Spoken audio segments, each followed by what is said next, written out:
गुरु ब्रह्मा, ब्रह्मा जी है गुरु है विष्णु। गुरु कौन है? विष्णु जी हमारे गुरु है। गुरु है ब्रह्मा, गुरु विष्णु, गुरुदेव महेश्वर, स्वयं साक्षात भगवान भोलेनाथ भी हमारे गुरु हैं, जिन्होंने ज्ञान दिया किसको? हमारे कुल गुरु को।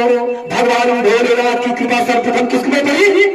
हमारे कुल गुरु को कभी नहीं छोड़ना चाहिए। सभी को ध्यान रखना चाहिए, सभी को छोड़ देना चाहिए, लेकिन कुल गुरु को कभी नहीं छोड़ना चाहिए। क्यों? मनुष्य जब इस धरती पर आया, यानी भगवान जी इस धरती पर मनुष्य लाए। भगवान जी कैसे? विज्ञान को समझने के लिए आपको आसान तो है, विज्ञान को समझने के लिए आप समझ सकते हैं, लेकिन सनातन को समझने के लिए आपको विज्ञान को अवश्य समझना पड़ेगा।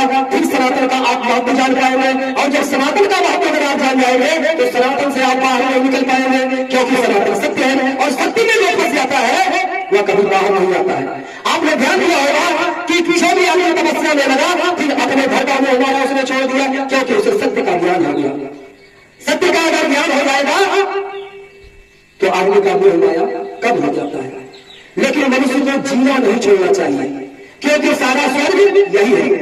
हमारे सनातन धर्म में यह बताया गया कि मरने के बाद स्वर्ग मिलता है, वहां भगवान होते हैं, भगवान को चरण मिलते हैं, हमारे जैसे कर्म होते हैं वैसे हमको चरण मिलते हैं। देखो भैया, मैं तो यही जानता हूं, मरने के बाद मैं तो कुछ देखूंगा नहीं, मुझे कुछ पता ही नहीं। मैं अपने जीवन में एक हकीकत बताता हूं, मैं तो मनुष्य हूं, आप भी मनुष्य हैं, इसलिए दोनों का मिलन होता है।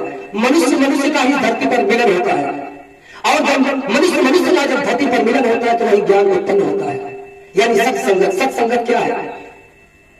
यानी सत्संगत का मतलब होता है कि सच्चे आदमी का संगत करना। ऐसे आदमी का संगत मत करो जो कि आपको गलत दिशा में ले जाए।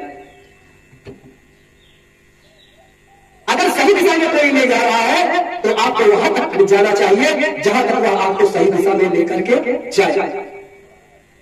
तो हम आपको बता रहे हैं कि जो हमारे कुल गुरु होते हैं, भगवान ने उनके, हमारे कुल गुरु को जो पूर्वज थे भगवान ने उनको शिक्षा दिया। हमारे कुल गुरु के पूर्वज के गुरु भगवान थे, और हमारे जो भगवान के जो शिष्य थे उनके जो शिष्य है, उनके जो शिष्य है उनके हम शिष्य हैं, अर्थात हम भगवान के ही शिष्य हैं। हमारे गुरु कौन है? आज हमें कौन शिक्षा दिया? पहले भगवान ने दिया, हमारे गुरु के पूर्वजों ने, अब हमारे गुरु हमें शिक्षा देते हैं। इसलिए चूंकि हमारा जो संस्कार, हमारा ज्ञान, हमारे अंदर जो धैर्य आया, हमारे अंदर जो सहनशीलता आया,